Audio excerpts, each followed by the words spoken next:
Hello, it's the Fulhamish quick take. I'm here with the one and only Dan Cooke. How you doing, sir? Hi, Coops. After Fulham's 0-0 home defeat to Southampton, should we just get this over with? Should we just get this over with? Because it was quite possibly the most turgid, dull, frustrating game of football we've seen Fulham play this year. I think in terms of just like dull, frustrating. I mean, obviously the Wolves game was frustrating for different reasons. We went on to lose that, but the 0-0 was it wasn't very Christmassy, was it? No, at least you could feel something when we lost 4-1 to Wolves. You know, you had an emotion, like you felt like you were at the football. This was really dull. I kind of want. I think you were a little bit more scathing of Southampton when we just spoke, but I think they deserve credit. Like, for a team that's been shipping goals all season, fair play to Simon Rusk for coming in. You know, he's had a couple of games. He's firmed them up a little bit. They had a decent, a 2-1 loss to Liverpool midweek. It's admirable, and they did defend well. I mean, and like, it's easy to say, oh well, if you stick 11 men behind the ball, you're always going to keep clean sheets. It's not that easy. You still got to defend. And I thought they defended well, but we were poor. We were slow and just a bit not at it. Yeah, it was just frustrating. We'll come on to the team selection in a minute, but it was just the sort of game that afterwards I was like, right, get me to the pub. I need a beer. And speaking of which, we were at the fantastic Craft Beer Co. here within Hammersmith Station. It's got a quite intimidating selection of craft beers from all around the world. I've gone for the Flensburger Pilsner, I believe, and then Dan, you've gone for a nice wheat beer from Germany. How is it? Delightful. I think like a wheat beer is a perfect little wintry tipple. I know you felt like you wanted a crisp lager again, just to feel something. I imagine, just to strike some emotion into you. But this is quite nice and comforting. Yeah. No, excellent. Before and after match, there's usually a place to sit.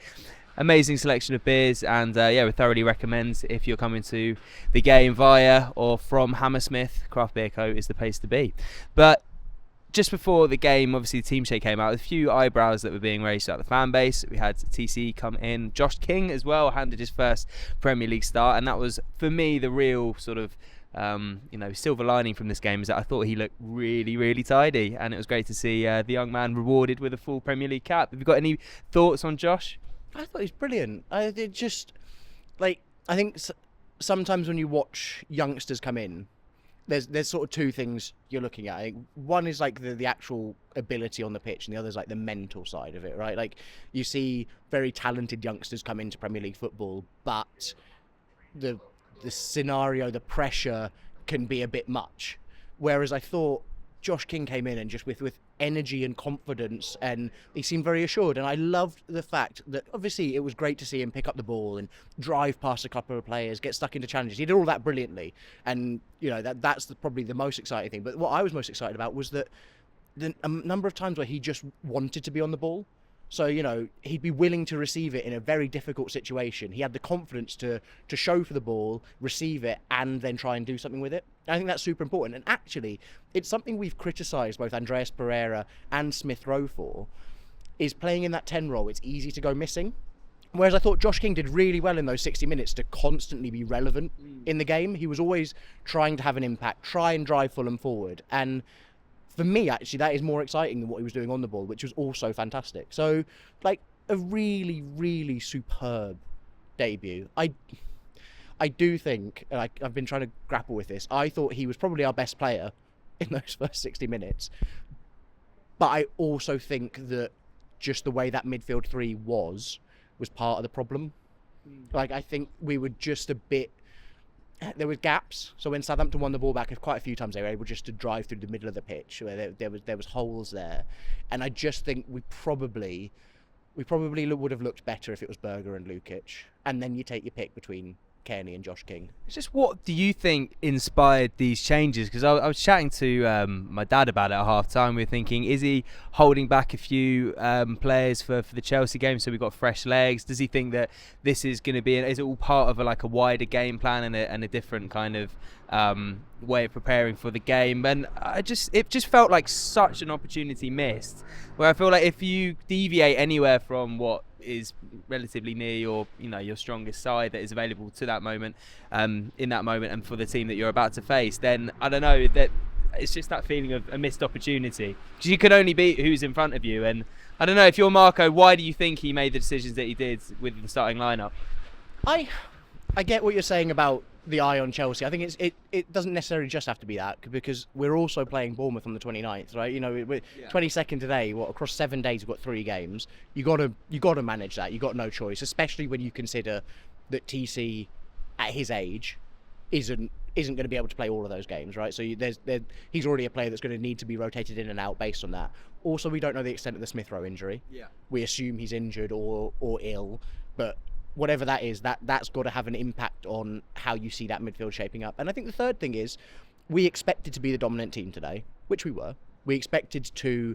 The onus was on us to break down Southampton, and so by playing both Kearney and King, I guess you give yourself a little bit more attacking impetus than you do with Berger and Lukic. Like it's a very attack-minded midfield trio. You trust Sander to sit and deal with the counter-attack threat, and then you hope that the 2 other central midfielders can really try and unlock the defence.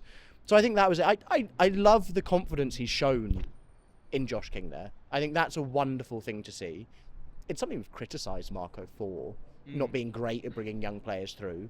And I honestly think, and he may think differently, I think what he will say is that Josh King was in there on merit. And so I don't think he was doing it too much with an eye for what's coming in the future. I think he put out the team that he thought was best placed and most fit to get 3 points today.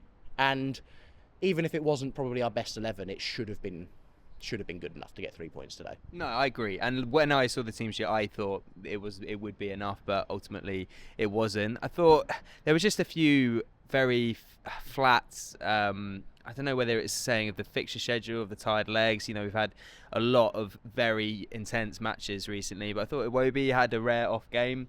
For me, he just wasn't his usual fluid self, in the sort of like breaking forward, a few misplaced passes. He just looked a little bit like lost at sea at times today. And as we had a little chat before we came on here, it was quite telling that Iwobi has an off game, and subsequently the whole team seems to just have a little bit of an off game as well. Yeah, I wonder, and one of the things I've always said about Alex Iwobi since he joined last summer, I can't always put my finger on it, but when he plays, he makes Fulham better. And so today felt like an example of when he plays and he's not good, that actually has a really big impact on this Fulham side. I think it really is an intangible with him. I don't know what it is, but he has such an impact on games when he's playing well, and has done this entire season. So I'm so happy to cut him slack and write it off as an off game. I don't want to complain about the fixture schedule, because I also think, Southampton have had it worse because they played midweek. So, if anyone's going to have tired legs, it's them. It shouldn't be us. So I don't think we can rest on that one. I think the one change, and it's easy in hindsight, the one thing that I didn't like, and it didn't work today, was Muniz for Raul. I thought Rodrigo had a really, really rubbish 60 minutes. It was like a real throwback to what he was a couple of years ago when we thought this guy's going nowhere, and it was quite sad to see. Jan Bednarek just played him out of the game completely. He was too clever, too strong, and Muniz was just too slow to everything, and that was disappointing to see. And I thought Raul actually did make a difference when he came on. Yeah. He was just sharper, he was tidier, and we probably would have been better if he'd started. And I get why Rodrigo started, having scored at Anfield, but I still think Raul's just playing better football at the moment, like consistently. And he might not be scoring goals, but when goals come from elsewhere, it doesn't matter as much. He was able to sort of link everything up, and Roddy didn't do that today. No, it was a bad day at the office for Rodrigo. And Raul is the sort of player that, when you do get the chance, he's the player in our squad that if an opportunity comes, you want him to be behind it. We had 2 really good chances in this game that were the moments that you look back and think, what if? First was the Harry Wilson one, that Adama put that floaty ball back that ended up falling to him on the back post. Has to be said, I thought Aaron Ramsdale, his distribution was comical today. Like, every single time he lined up to take a goal kick it out of his hands. It either went straight out of touch or straight to Bert Leno. I don't know what was going on. Like it was like he genuinely never played in wind. Yeah. Like at no point did he learn that like if you kick the ball in the air and it's windy, it's just going to blow it off the pitch, and he just kept on doing it. But it's a good save. It was a good save. That was my original point. Credit where credit's due. His save against Harry Wilson at point blank range. It was just pure reflexes. I don't know how much he knew about it, but that was the moment. And then a little bit later, I say 20 minutes later on, Adama Traore. That's the sort of opportunity that you kind of want Rao to be taking. It was agonisingly close. I was convinced that it would creep into the far left-hand corner, but ultimately it just sort of fizzed wide. But then, other than that, we didn't really create all that much, did we? No, I mean, I've had a cursory glance. XG today was pretty much 1. It was pretty much a round 1, and you know it was better than what Southampton created. Southampton created it effectively nothing. But I think Fulham, in one way, did enough to win this game by being the better team, but we also just didn't do enough. Like I don't think you've created enough chances there for a team that isn't exceptionally clinical. We've got to be creating more chances like that, than that, in order to come away from a game winning. That wasn't enough today. You know, we've not put the ball into the right areas frequently enough to deserve 3 points today. And I think Southampton are full value for a point. You know, by hook or by crook, they did what they needed to do. You know, Everton are doing the same thing at the moment. When you go through a horrible little patch where you just can't buy a point, you do what you have to do to just get something on the board, right? And so it was on us today to create chances. And I think both of those chances, I think the Harry Wilson one, I think he does pretty much as well as he can. I think, you know, on the half volley, running at speed, I think he's done well to keep that down and on target, and you can't account for what is a superb reflex save. And then the Traore one on his weaker foot, I think that's a half, maybe a 3/4 chance. It's not a glaring miss. I think he does quite well to aim for that far post. He does well also to get himself in the position where he can even get a shot underway. So yeah, I mean, it's not going to go down as a glaring miss from Adama by no means. But it was I was merely say it was like the closest that we came. Yeah. And then that's ultimately just probably not good enough, right? Yeah. That's where and it's where our system I think fell foul today, which is it's worked so well. Iwobi, Robinson, and often at times Kearney on that left-hand side, linking up to feed Anthony Robinson to put the ball into the box. And I thought Jedi continuously, again, like he does every game, just got down that left flank, got into good crossing positions. But Fulham have frequently had a problem against like 5 at the back, where if they're going to sit narrow and you've got 3 centre-backs against our 1 striker, you've got to put in the perfect cross. And it has to be perfectly timed, and it has to be telepathic with the striker making the right run for where Robinson's putting that cross, and that just didn't happen at any point today. And I think it's just such a low percentage way of creating chances against a team when they're sat in their box like that. I think we needed to find another way to create a chance, and like that Traore chance actually came through the middle, didn't it? You know, it was something different, and it just felt like we got really repetitive. And I thought all 3 Southampton centre backs played really well. I thought Bednarek was great, Harwood Bellis and Wood were all very good. I thought their fullbacks weren't great. I thought Sugawara got exploited by Anthony Robinson, but we just didn't make enough of it. You've got to be trying to create better chances than that, and I think that's what Marco will be saying, right? And it was frustrating that first half, which was, oh my god, like horrific, right? Just so dull. I wasn't quite sure what Fulham were trying to do, because it almost felt like we thought that Southampton were going to play the way they usually play, the way they played under Russell Martin, which was to have the ball, and we were going to try and exploit weaknesses in their playing out from the back. So we let them have the ball. But whenever we won the ball, we didn't counter. We didn't fly at them. We sort of knocked it back, moved it around the back line, and then they just dropped back into their 5 at the back. Yeah.